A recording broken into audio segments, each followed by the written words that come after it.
नमस्कार, आप देख रहे हैं बिस्तक। मैं हूं रजत देवगन। आखिर वो दिन आया जब बाजार में जोरदार तेजी देखने को मिली। जी हां, तरस गए शब्द को सुनने के लिए, लेकिन आज दिन था बुल्स का। पकड़ बना ही डाली आखिरकार। बहुत ज्यादा ओवरसोल्ड हो गए थे तो ताबड़तोड़ स्टॉक्स में खरीदारी आ गई। अब हुआ है कि अंतर्राष्ट्रीय संकेत तो बिगड़े हुए थे, ऊपर से सबकी निगाहें थी डोनाल्ड ट्रंप जो यूएस कांग्रेस का जो ज्वाइंट सेशन था उसको एड्रेस कर रहे थे। उन्होंने अपनी तारीफें तो कर दी कि उन्होंने जब से राष्ट्रपति बने हैं तो बहुत सारे एग्जीक्यूटिव ऑर्डर साइन कर दिए हैं, टैरिफ लगा दिए हैं। अपनी कंट्री को वो पहले देखते हैं, बाकियों को बाद में।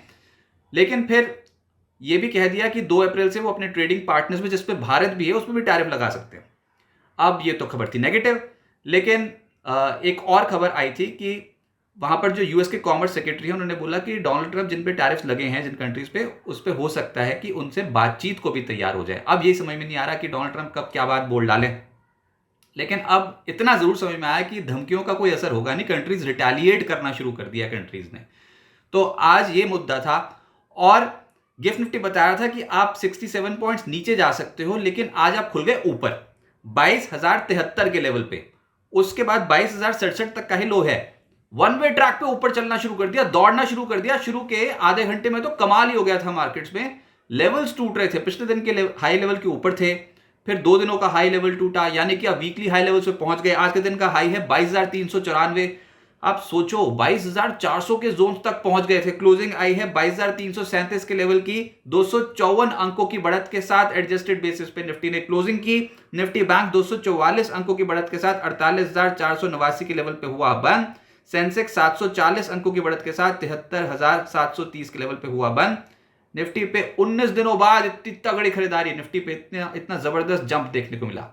तो जो बहुत पैनिक की सिचुएशन थी, आज मंदी करने वालों ने भी अपने हाथ उठा दिए कि भैया बस बहुत तोड़ लिया मार्केट को, अब यहां से खरीदारी।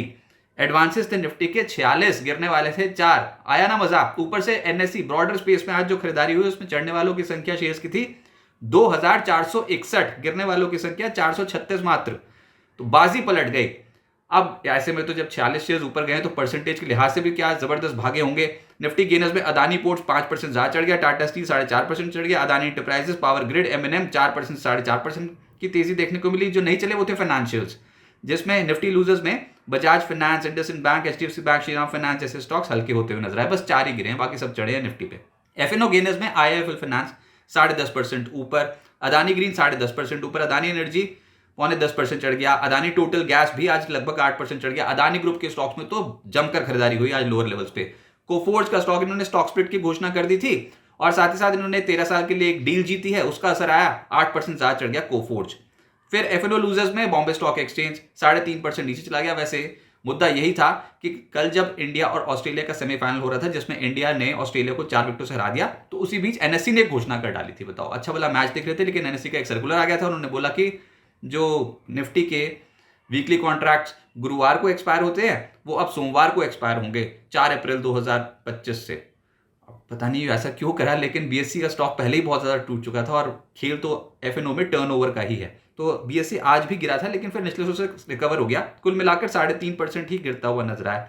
अच्छा, वैसे एनएससी ने जो सर्कुलर निकाला है उसमें निफ्टी के जो वीकली कॉन्ट्रैक्ट्स है वो तो सोमवार को एक्सपायर होंगे 4 अप्रैल 2025 से, लेकिन जो बाकी के जो कॉन्ट्रैक्ट्स हैं डेरिवेटिव के, इंडेक्स के और फ्यूचर्स के, उनकी भी जो डे है एक्सपायरी का डे, वो मंथली गुरुवार, लास्ट गुरुवार के जगह हर महीने के सोमवार को, आखिरी सोमवार को एक्सपायर होंगे। ये एनएससी ने कल सर्कुलर निकाल दिया था। फिर Bajaj finance, IndusInd bank, Voltas, Muthoot finance, इन स्टॉक्स में भी आज के सत्र में गिरावट देखने को मिली। वायदा कारोबार में ये पिटे, लेकिन चढ़ने वालों की संख्या ज्यादा थी आज।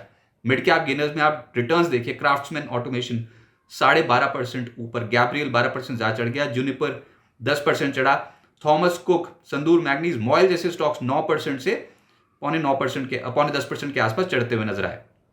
मिड कैप लूजर्स में जेंसोल, इसके तो बैंड ही बजा पड़ा है, लगातार नीचे जा रहा है, आज भी 10% नीचे चला गया। फिर जिंदल वर्ल्ड, स्टरलाइट टेक, ज्योति सीएनसी, सफायर जैसे स्टॉक्स, उनकी किस्मत खराब थी, आज ये स्टॉक टूट गए चढ़ते बाजार में।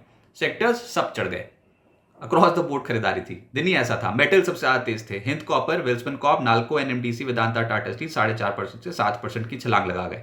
फिर ऑटोज में Motherson, MNM, Eicher motors, Tata motors, Bharat forge, Exide 3% से 4.5% चढ़ गए। मीडिया में dish TV, Zee, Hathway, network 18, Den, Saregama 2.5% से 6.25% चढ़ गए। आईटी में कोफोर्ज सबसे तेज चला 8.5%, फिर persistent 4.5%, LTTS, tech Mahindra, Mphasis, HCL tech जैसे स्टॉक्स 2.5% से 4% ऊपर। पीएसयू बैंक्स में बैंक ऑफ बड़ौदा 4.5% चढ़ा है, फिर bank of Maharashtra, Canara bank, Indian bank, PSB, PNB जैसे स्टॉक्स 3% से 4% चढ़ गए।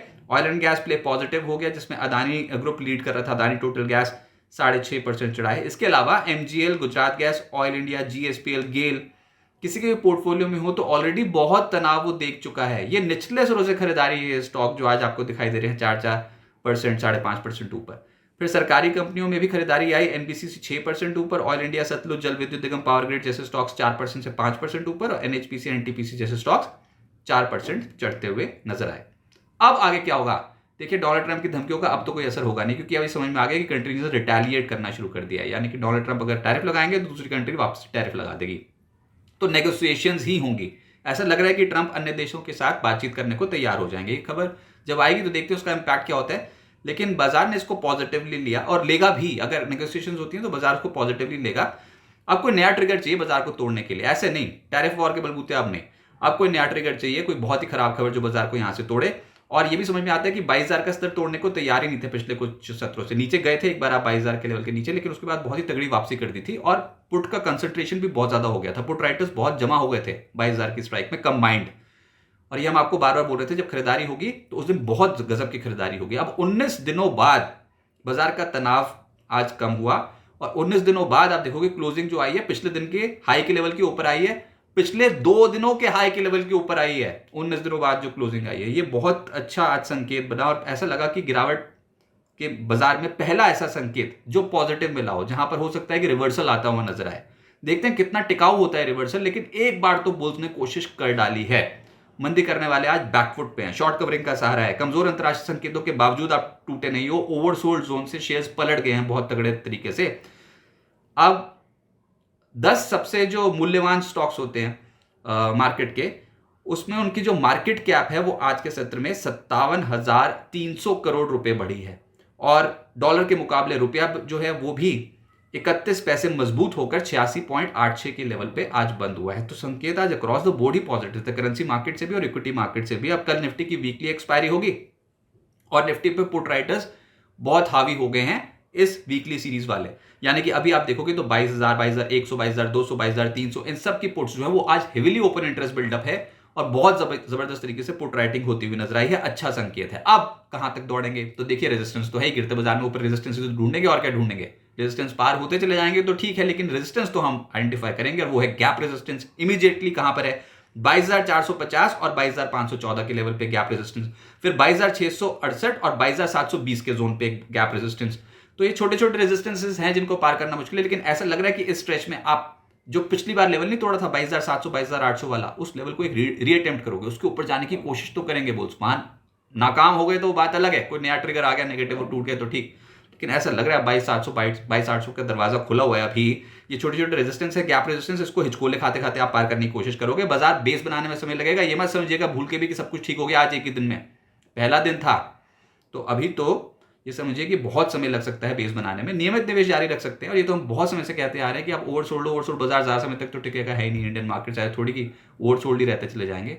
हाँ, ये सही है कि एक लेग आई थी नेगेटिव, उसमें कुछ खरीदारी होती हुई नजर आई है। अब हो सकता है ऊपर जाकर फिर पटक दें, लेकिन पहले ऊपर तो जाएं, उसके बाद ही तो बिकवाली करने का मौका आएगा। एफआईएस ने आज भी नहीं खरीदा वैसे, लेकिन ऐसा जरूरी नहीं कि एफआईएस अगर खरीदेंगे तभी मार्केट चढ़ेगा। पहले भी एफआईएस बेच रहे थे, मार्केट चढ़ रहा था, लेकिन इस बार हुआ ये कि इस बार सेंटीमेंट ही डैमेज हो गया था मार्केट का बहुत ज्यादा। उस सेंटीमेंट को सुधरने के लिए मौका चाहिए, एचएनआईएस को वापसी करने के लिए मौका चाहिए, जो हेवी क्लाइंट्स होते हैं उनको वापसी का मौका चाहिए, कन्विक्शन चाहिए मार्केट में, उसकी बहुत कमी है। और आज वो पहला दिन ऐसा आया जहां पर कुछ खरीदारी डेफिनेटली देखने को मिली। देखते समझ गए तो बहुत बढ़िया, लेकिन आज बुल्स ने एक बार तो पकड़ दिखा दी इंडियन मार्केट्स में।